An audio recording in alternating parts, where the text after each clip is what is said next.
Welcome, episode one of the mini series Breaking Away from the Copy Paste. The first point we analyze: if a man pretends to be a woman, I must pretend with them. This isn't Halloween. This is not kids playing make believe and I want to be a fireman or I want to be a doctor.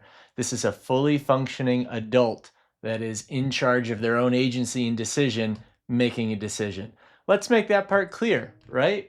And a friendly reminder: as we go through this series, we are not here to try to convince the author, nor should we have any burden of trying to convince people of thinking and seeing things differently. That's the opposite of what we're trying to accomplish here.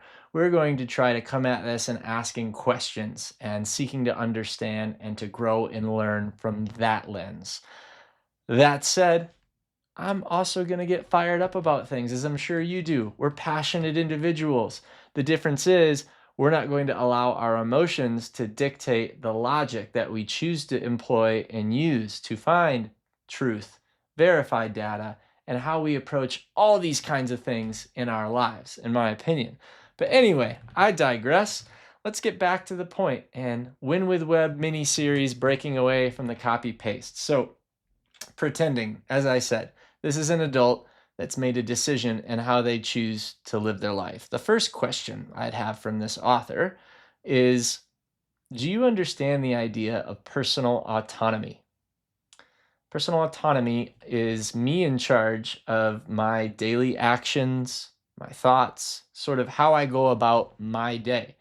So if I choose to be a woman, and that's the choice that makes me feel fulfilled, happy, and like my best self, that means I might choose to dress more feminine. I might choose to present more feminine.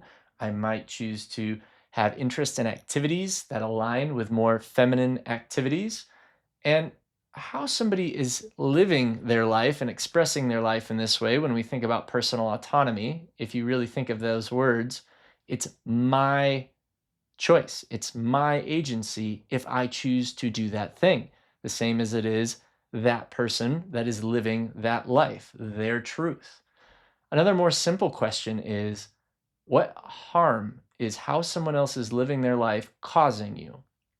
So, if we want to take a different route, I might ask this person if they're familiar with the Universal Declaration of Human Rights that Eleanor Roosevelt helped head up with heads of other countries back in the 40s, that is widely considered the standard for human rights across the globe. There are countless constitutions for countries, I want to say 90 plus, that took inspiration from these articles and these words. There's just an abundance of common ground found in these documents. And they say that we have the ability to have our own thought and conscience about what we do, that our lives and how we choose to lead them are private and our own to decide on. And another question I might ask this person: what about sovereignty? Do you understand what that means? That means that I own, as if my body and my way of living is like a territory and I own it. I get to decide what's best for me, not you or someone else. I'd also question if this person had the ability to really sit back and say, what if I wanted to live my life a certain way? Now, whether that's how they did their hair, I happen to have long hair. At one point in time, that would have been considered more of a feminine thing and it would have been frowned upon or looked down upon. I don't care. I think it's excellent for me. I think I look wonderful when I do it. And that is my choice in my body, my sovereignty, my personal autonomy in how I present day to day in this manner. But I bet you this person didn't take the time to say, well, what if I chose to do this or do that? How would I be perceived? Uh, Nobody should have to think like that. If what you're doing isn't causing direct harm to others, why does it matter? Why does this person care how somebody else wants to live their life? If it brings them a sense of self, peace, happiness, and an identity from which they can relate to, isn't that really what should matter most here? It It's just nonsensical why somebody would feel a need to make this about them when it has nothing to do with them. And this is another example of what I want to get away from. We know from a statement like this, if another man pretends to be a woman, I am required to pretend with them. Where does that come from? To me, it comes from different times that maybe the world that they grew up in, there weren't people that were out in terms of transgender, and it's not something that they grew up with. So just because it's different and it's in that category of change, which people struggle with, I don't like it. It's unknown. It's scary. And if we recall from the episode introducing sort of this mini series, this author is operating from a place of fear. The opening statement before these points even start falling is about how we are being invaded and America will never be the same. Very big, bold, outlandish statements designed to pull at your emotions, to make you feel unsafe, as this author does. And if we're operating from a place of fear, we're not in our logical side of our brain. Any overly emotional state that we are in causes dysregulation, and we're incapable of thinking with our rational brain. If I'm operating from a place of fear, I'm also in defense mode. I'm guarded. I'm not open minded. I'm not considerate. I'm not thoughtful. And that's important context in appreciating why, when we encounter some folks that are more ignorant or saying something like this that's offensive, is considering where it comes from. Doesn't make it okay, and I'm not trying to condone any of that.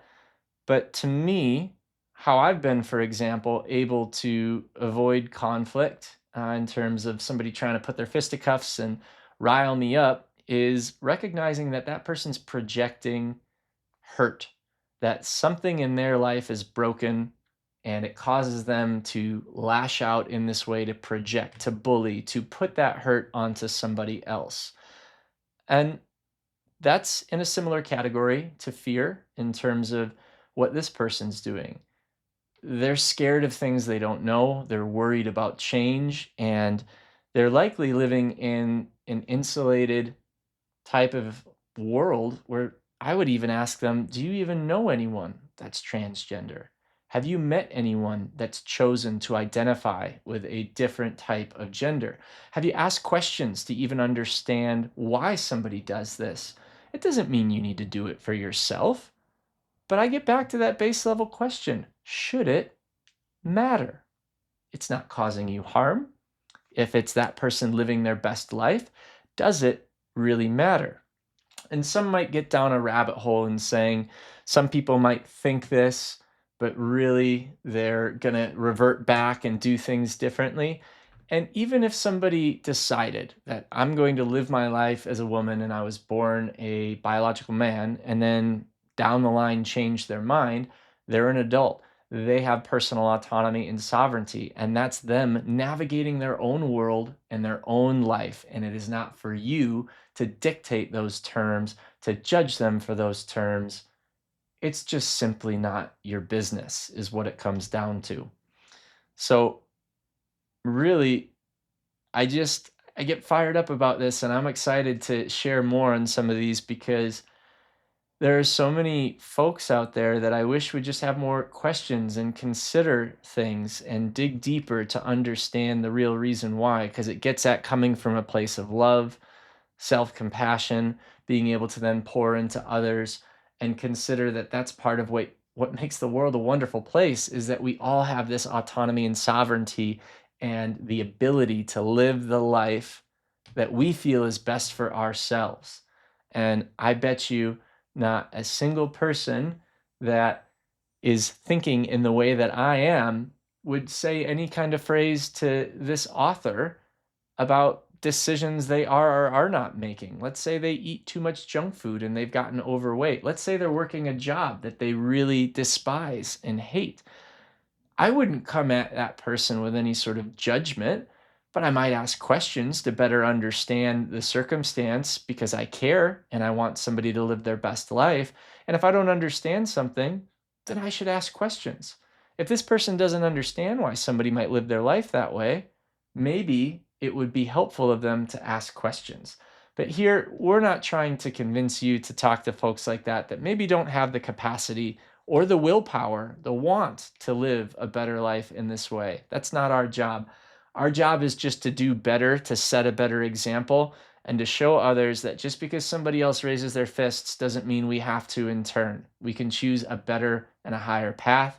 We can seek to understand and learn the underlying behaviors. And that's why I don't get fired up when people try to start a fight with me, which doesn't happen as much the older I get based on where I spend my time. And it doesn't mean I won't verbally defend my space or defend myself if somebody were to do something, but I can get pretty good at de escalating those situations and walking away because I recognize what's really happening underneath it all. And this is a person that is very surface. They see the tip of the iceberg, they don't even understand what's going on. So, more to come. I hope you enjoyed this first episode of the mini series, Win with Web. See you next time.